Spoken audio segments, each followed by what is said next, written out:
Hey, this is Idan, coach of the Sydney Six, bringing you the Week 5 match for the MBL Season 2. This week, we'll be facing the LA Infernapes and their coach, King Sosa. Now, in the off-season, I did face King Sosa, and I did beat him. However, this time, I think he has a team that is much more suited to take me on. If anything, I think he has the positive matchup.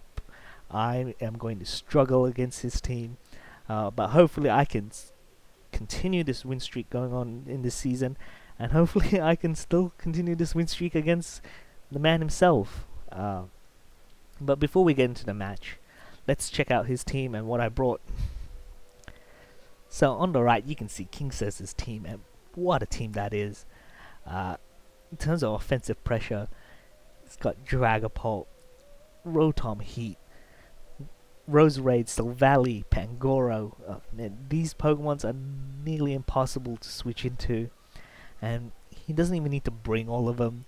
He can just bring 2 or 3 and just elevate them with G-Max Grimmsnarl or Quillfish, Swoobat, Stunfisk.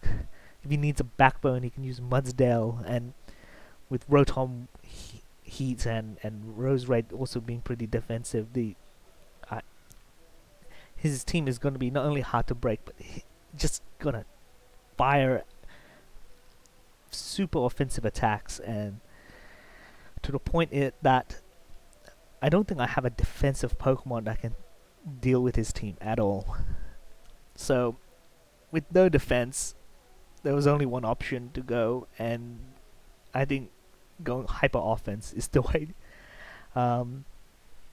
No, trying to jump through hoops like I did in the week 1 match. I'm gonna try to gain control, try to force situations with a hyper offensive team. The issue is I don't play hyper offense really well. It's not my playstyle, but I think it's the only choice I have. So, going in, building my team, I'm like, okay. So first Pokemon you can see is Libero Cinderace with heavy duty boots. I choose heavy duty boots because he does have some stealth rockers and some spikers, so I do want to not take too much damage from that. Court change, because I do think with such an offensive team, just having those hazards on his side, well, having hazards on my side will just ease that. So if I can get that, change them away and use it against him, that's great. Otherwise, Pyro Ball, Sucker Punch, Super Fang, just so I can hit him hard, and with some speed control. With 180 speed, I outspeed his Silvally with Jolly Nature or Timid, whatever he chooses to be. 252 plus attack for maximum damage, and the rest just went into bulk. My second Pokemon, I decided to go Crawdon with adaptability and Citrus Berry. Now, I actually am going with a special variant Crawdon with Nasty Plot, Surf, Dark Pulse, and Ice Beam. The reason being is, and you'll see with most of my team, is that I went on the special side. It is, I think, the weaker side. Plus, because he has the option of Will-O-Wisp and Intimidate, he can just reduce. He has ways to reduce damage on the attacking side, and I don't think he'll anticipate. Since my team is mostly physical, I don't think he'll anticipate a special heavy assault from my team. So, but after one Nasty Plot, Surf can pretty much OHKO nearly every Pokemon. Any Pokemons that isn't OHKO'd by Surf are just OHKO'd by Dark Pulse and Ice Beam. 164 speed means that I will outspeed Mudsdale all the time, and on top of that, in Tailwind, I will outspeed Dragapult, assuming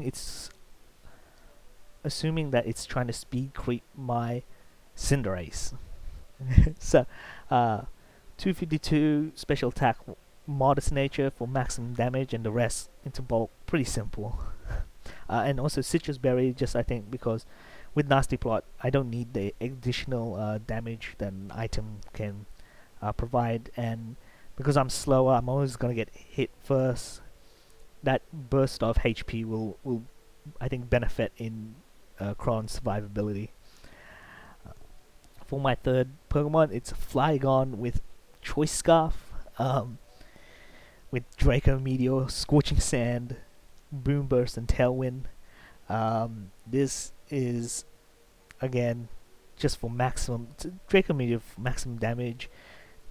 I know it won't hit Grimmsnarl, but I can at least use Scorching Sand to burn him.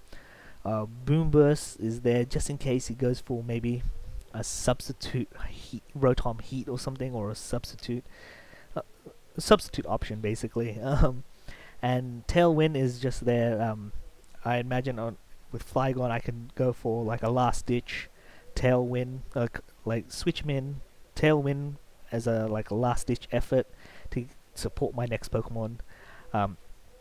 52 speed with Choice Scarf should outspeed Dragapult, speed creeping my Cinderace, or speed creeping a max speed Jolly Cinderace.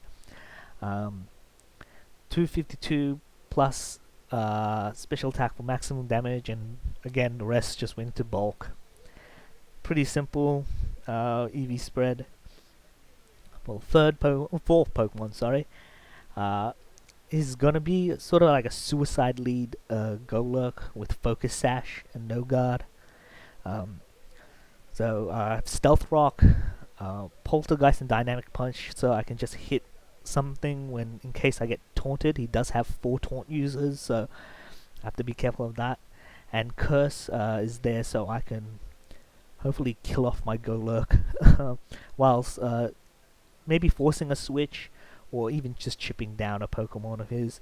164 speeds just so I can outspeed Muzdale as well. 252 plus attack for maximum damage. 84. Well, the rest just went into bulk, really. Nothing much to explain. Because Pokemon number 5 is going to be Togekiss with Super Luck and Scope Lens. This is very much the same as the build I have last week, except 100 plus speed. So, sorry. I have Nasty Plot to boost my special attack. Air Slash and Dazzling Gleam are just the 2 stabs. Tailwind, again, something I can use as last ditch, and maybe even use Togekiss can use itself because it's not choiced, not locked to a move. It will under Tailwind, Togekiss will outspeed anything. But 100 plus means that with not in Tailwind, but naturally, he would outspeed his base Grimmsnarl. It will outspeed Grimmsnarl. His base 60. 252 HP. 148. I just went for maximum defense basically with 252 HP and 148 defense, so that I can bullet punch from a choice banded Pangoro. Will have at least 3 hit KO from full HP. The rest of the stat went into special attack and special defense. Again, Nasty Plot means that after one Nasty Plot, I should be able to do tons of damage. I don't think any Pokemon will survive any of the stabs. And my last Pokemon is going to be G-Max Venusaur, and with Chlorophyll and Weakness Policy. He does have a lot of Pokemons. I think Venusaur is that can do super effective damage to Venusaur. Frenzy Plant, Sludge Bomb, Earth Power, Hyper Beam. These are just so I can get the strongest max moves as possible. I do want to get like a G-Max Fine Lash in there so I can so I can get as much chip as possible.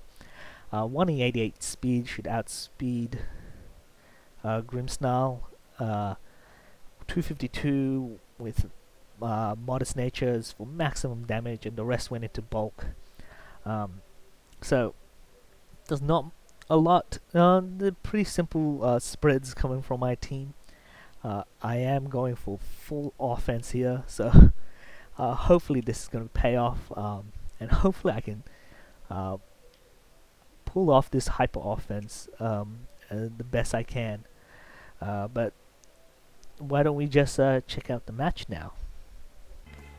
So here's the battle, and it looks like King Sosa bought Mudsdale, Rotom Heat, Galarian Stunfisk, Pangoro, Swoobat, and G-Max Grimmsnarl. And I was surprised when I saw this team on Team Preview. I really thought he would bring Dragapult, Rose Raid, Silvally, especially. I'm actually kind of glad he didn't bring Silvally and Rose Raid. I think those are two his more specially defensive Pokemon, and given with my special offense, they would hinder my ability to take this game. But I was nonetheless surprised, especially with both Mudsdale and Galarian Stunfisk. I didn't think he'd bring both, but I expected one or the other, but not both. Regardless, Golurk is my dedicated lead. I'm just gonna lead with him, click Stealth Rock in front of anything.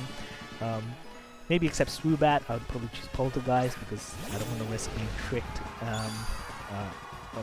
an item and then not waste a turn there. But he leads with Pangoro, which is great for me. I was geared up when I saw this. Pangoro is his most dangerous Pokemon. The fact that I have my Focus Sash Pokemon in front of him means I can get a free hit on him. I did expect him to actually just switch, and that Dynamic Punch means that I would confuse any of his Pokemon, but the fact that I get to confuse his Pangoro is incredibly great. I go for the Dynamic Punch. It doesn't faint him, and which is lucky for me, really. That does give me an opportunity to actually get off a Stealth Rock because he is confused. He could hit himself, but unfortunately, he doesn't hit himself, and I don't get off that Stealth Rock. So I do lose Golurk without setting up Stealth Rock, but I got rid of this Pangoro, and I would take that trade any day. So, the only Pokemon I really have to fear now is Rotom. I do decide to go with Flygon at this point. It is the fastest Pokemon, most probably the fastest Pokemon on the board. Without Dragapult, it is supposed to outspeed Dragapult speed quicker by Cinderace, max speed Cinderace, but at this point I was thinking whether to go Draco Meteor for the huge damage on Rotom or Boom Burst. I did expect him to switch into Grimmsnarl, so at this point I think I'm just gonna go Boom Burst. He can, if he switches into Grimmsnarl, Boom Burst will do at least a decent amount of damage, and given that it's his G-Max Pokemon, like those damage that he takes in his non-Dynamax form is going to blow up a little bit when he does Dynamax. And he decides not to switch, and this is great because now he has to switch. I'm locked into Boom Burst. It's going to go through his sub, and if he doesn't switch, he loses Rotom for free. And to my surprise, he does not switch. I did find out later that after the match that he forgot that Boom Burst goes through. Well, Boom Burst is a sound-based move, and sound-based moves go through subs. So that was a misplay on his end. But yeah, there's nothing. I'm in a great position now. He has two of his probably most hardest hitting Pokemons off the board. Now, obviously, his most threatening Pokemon I think would be G-Max Grimmsnarl, and I decided to switch here. I don't want to lose Flygon at this point in the game. I think some Draco Meteors from Flygon can still do a lot of damage. Togekiss is probably my most expendable Pokemon at this point, even though I think Cinderace could probably take the Max Starfall the best, because to me, Max Starfall was his most safest move regardless. He could have tried to make a prediction and probably used a different move, like wow, at this point I didn't know what move to do. He could have gone Dark Solarius for max snooze. He could have actually decided not to G-max and go for like a screens, but I think this is the safest move he makes, especially when he's 2 down. You want to at least make use of your Dynamax Pokemon. Togekiss doesn't take that Max Star full well, and I shouldn't be surprised that my Pokemons aren't built particularly bulky. I was considering whether maybe this Grimmsnarl is weakness policy. So I think I was gonna sack Togekiss regardless, but whether to go with Dazzling Gleam or Tailwind was the 2 options I was thinking, and I think I ultimately go with Dazzling Gleam because I think it was unlikely he'd go weakness policy. So I because there's an inherent risk when using weakness policy. You don't guarantee that you're gonna get hit by a super effective move. But I do opt for my weakness policy of Venusaur to come in. I wasn't expecting a super effective move to come in from Grimmsnarl, but I do know Swoobat will probably have a super effective move, so I was not really worried about not having my weakness policy proc. But I do decide to go for a G-Max Vine Lash. I just want to quickly start getting that those indirect damage in coming as soon as possible. I think in hindsight I probably should have gone with Max Ooze just to increase the damage of my next move. There was no risk really of Grimmsnarl one-shotting or putting my G-Max Venusaur in a range of a second attack from Swoobat, but yeah, he goes for Max Hail, so it's most likely he has Ice Punch, which is a good move I think to bring to my team. My team is particularly have a lot of ice weak Pokemon. I bought all four of them to this matchup, so Max Hail is a bad idea. But now I'm in a great position. My weakness policy is proc. I was considering Max Ooze, but I think with Galarian Stunfisk, I want to make my max moves count. Now, I did forget about Galarian Stunfisk's ability, and I think my opponent did too, because yeah, with this Misty Terrain up, Stunfisk does change into a Fairy type, so it wouldn't have retained its Steel type. So I could have used Max Ooze, but at this point, it's really no risk to me. I do get that Max Strike in for maximum amount of damage. I obviously didn't go for Max Quake as well because it could have swapped in Swoobat, but at that point, yeah, he does lose his Galarian Stunfisk, and yeah, I'm in a great position. I'm on my last max move. I'm pretty much going to claim another Pokemon here. It's basically his choice on what Pokemon it's going to be. He did lead with Swoobat, but I did expect him to swap to his Grimmsnarl. His Grimmsnarl's 2 damage now, and there's really no need for him to preserve it. So, as expected, he does switch to his Grimmsnarl, and I guess I could have gone for Max Ooze as well again, but at this point I also knew that once my G-Max turn ends, it was unlikely that my Venusaur will actually live, because Swoobat can easily just... Swoobat's faster than my Venusaur. He can Air Slash, he can Psychic. If he knows I have the weakness policy, there's no need to do there's no need to risk it. I do decide, well, there's no point in changing. I could try to preserve Venusaur, but there's really no point. I just go for my as a powerful move as possible,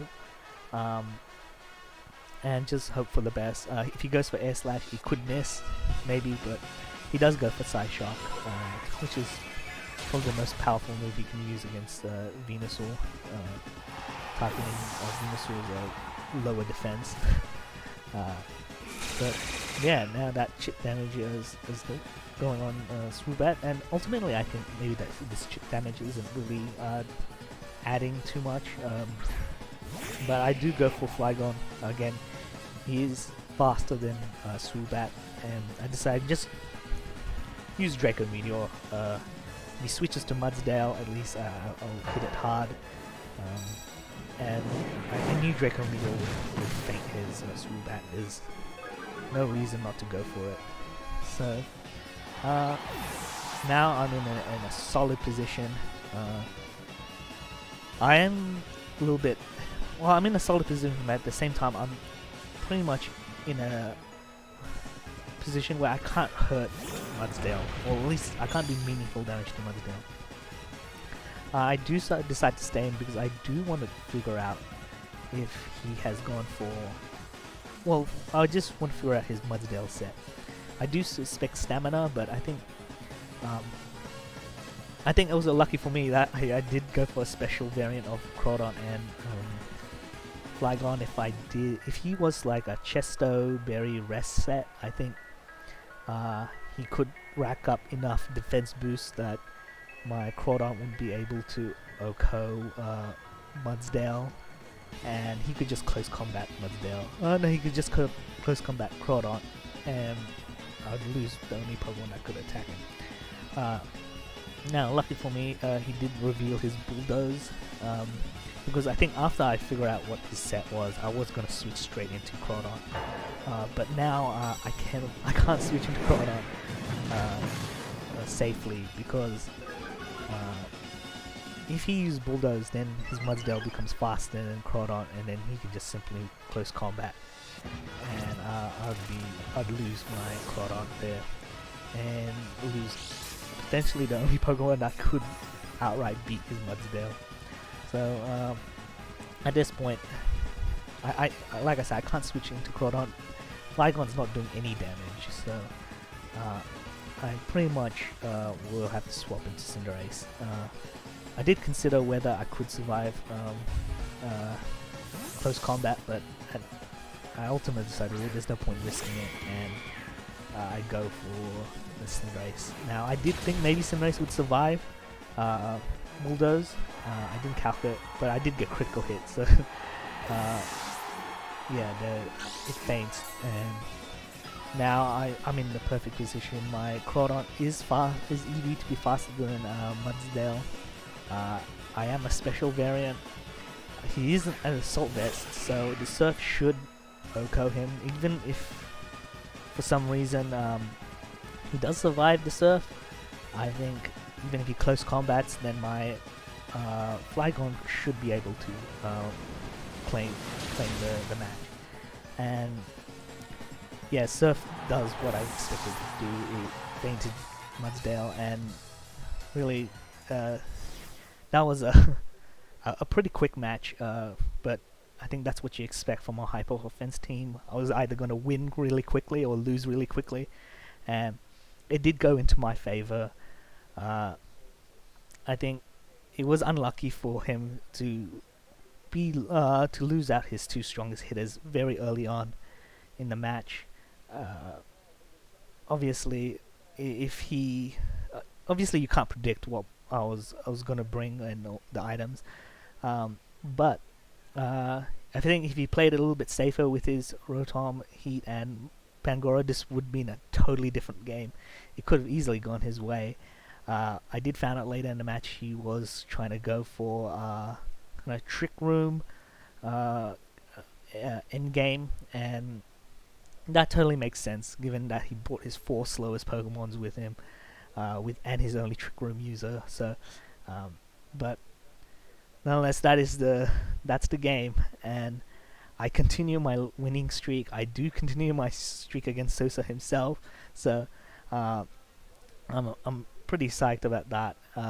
Sosa is one of the coaches that is also uploading content himself. So when I am gonna leave a link to his side of the battle in the description below. So do check his side out. Otherwise, next week I will be facing the team Steve the Charizard, which is, I think, a pretty great name. He has a pretty good logo as well. So I look forward to that match. He has some very powerful Pokemons. And I think it's a similar situation to here, at least this week and last week, where there's Pokemons where I probably don't even have a defensive check, but I managed to pull through those this week and last week. So hopefully I can do the same next week. But until then, hope you guys had a great day, and we'll see you next week.